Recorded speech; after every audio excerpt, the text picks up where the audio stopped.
I've never consumed media of One Piece.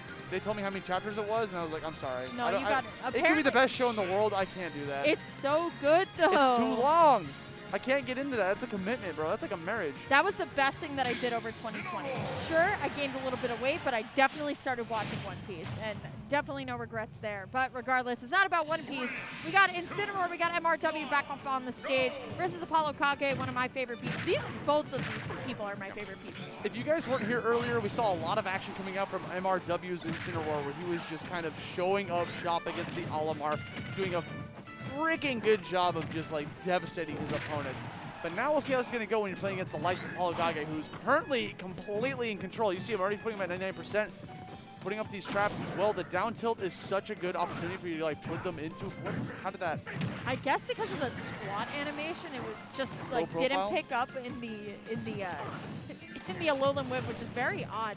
But one of the things that I love about ApolloKage as a player is that he plays very aerially. He's always looking for a lot of these back airs. And it's not always about setting up shot for AK. Sometimes he really goes to the aerial. But speaking of aerials, MRW going to be able to find that back air. Yep. He'll be able to take over that first blood from ApolloKage, putting himself in a very hefty lead here.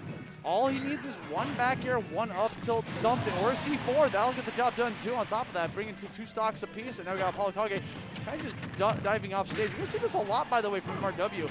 Is he'll notice his grenades are coming his way. His way of dealing with it is going for the revenge. Oh, he knew.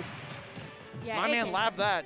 Oh, for sure. And it's crazy because the snakes before, we really didn't see like this aggressive snake gameplay. We really just saw the setup and trying to react. But AK makes his opportunities happen as he's going to be able to just reversal that stock in that entire game. That is matchup knowledge in a nutshell. Not enough people look at this guy. He knows what he's doing. Not enough people are going into the lab in this game and actually researching ways to optimally get these edge guards against specific characters. That forward smash does not work on probably like 80% of the cast. My goat! He's got the word matches his shirt too. That's actually what's it. And his mask. And the mask. Yeah. Big fan of the green. Well, MRW is probably a little bit tight here. I mean, the thing is, he can't recover because if you're fighting against someone who has labbed out this recovery option, you know, forward smash beats that every single time. He showed that also it wasn't just a one-trick wonder. He did it twice in a row, so he's definitely labbed this out. We'll see how this is going to go here for Battlefield game number 2. There you go. I mean, MRW definitely has to keep cool here. One of the things that Snake does really well is bring you into that snake pit where you kind of just start approaching recklessly, kind of get blown up here. AK, though, once more, this is one of my favorite things about him. He's boxing. He's trying to box at least, and he just doesn't really pull that grenade too often. He's more interested in fighting you than getting set up. Yeah. He wants to actually like get in there and slug. Goes for the parry. I mean, on the lariat, there are a couple times there's like a little frame window. If you manage to get the parry on there, you can hit him out of it. And we're seeing ApolloKage definitely put this into adaptation. The homie knows this matchup. For sure. Okay, gonna be able to find the Alolan Whip. It's not gonna be enough here though. C4 was on the platform and still is, I believe. But yes, AK going a little high. He's actually, the way you saw MRW trying to go for a potential edge guard right there, he wasn't going too far forward because he was aware the C4 was on that left platform. So he's kind of like jumping away from it, waiting for ApolloKage to do something else. Ooh, okay. Good diversion. He's crazy with it.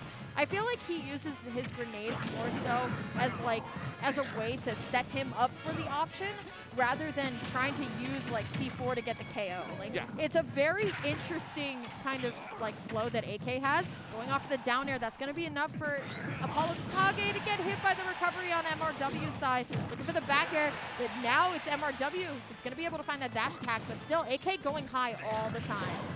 Yeah, I mean, that's what you're going to do with Snake, right? Because if you go high, like, it's going to be really difficult for your opponent to try to catch you. Because if you recover low with Snake, you are a sitting duck.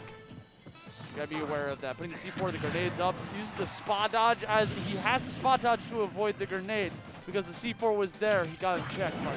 He was trapped. I love the potential from MRW trying to find the hit into the back air. Very creative here, but now MRW going to be able to just use the Darkest Lariat, get that first stock here, but still now has to take 2.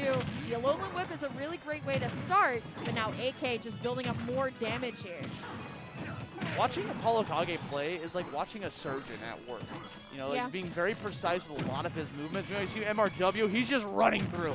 He's trying to like break open that door. It's like he's trying to stop anything that ApolloKage is trying to get set up here because he has to. Okay, times the back throw to go through that grenade, so he's going to have that invincibility. What is the recovery here? Can't get the pick up on that. Goes for the accidental lariat. Not going to get too much off of that. Goes right through it. I think he might be trapped. This might be it, and indeed it is. Nikita Missile going to be able to stop any form of recovery coming up from MRW, stopping this Incineroar menace and taking a 2-0 win and going to move on into round 2 later on into the day. Congratulations to ApolloKage. It's one of the things with a lot of top players that I really do appreciate. Aussie, show your worm on the stream. They got me a worm. I got a worm. You guys missed it because it was happening mid-set, but I definitely got distracted because I saw it. Like, my eyes like glowed up. Look at it. It looks like Cookie Monster. Like, kinda. Those Yeah, little eyeballs. Like, I'm a big fan. One of the things that I love like how they about feel. AK's, yeah, no, they're definitely It's like like a too little soft. fuzzy. AK's playstyle, man, the way that he's able to link a lot of hits together, the way that he plays Snake so active, it's just such a pleasure to watch. And AK taking it home for the city of St. Louis here. Shout outs to them. They were a pleasure when they came to Tri-State. I really enjoyed talking to all of them. But AK, once more, just so clean and precise, and gotta love it. I love the St. Louis scene in general. Did you know That's that true. St. Louis scene was one of the biggest scenes for ARMS back in the day? I forgot that was a game. Come on, bro. You can't do me like that. No, I ARMS totally kinda forgot nice. that was a game. I'm on Coney's side, bro. ARMS nice, bro. ARMS had, like, it was actually a big community over in St. Louis. They got, like, 20-man weeklies over there. That's crazy how, Yeah. like, 20-man weeklies is now, like, that's pretty big. You're spoiled by Smash. 20-man weeklies for literally any tournament That's true. besides Smash Bros. Is gigantic. That's Even, very like, true. Street Fighter and stuff like that. Very Like, true. it's just Smash is, like, an anomaly, right? Smash has the weekly, because, like, we don't. There's a reason. I'm not going to say it, though. But there's a reason why we need our weeklies, so. That's true. I love our weeklies. Some of our weeklies in Pennsylvania get like consistently like 70, 80 people. Yeah. That's big. I mean, same thing over in New York City. You know, we got Xeno Series going on over there every Wednesday. There's literally a weekly almost every day in New York City. It's impossible to go to every weekly in Tri-State because there are so many. Yeah.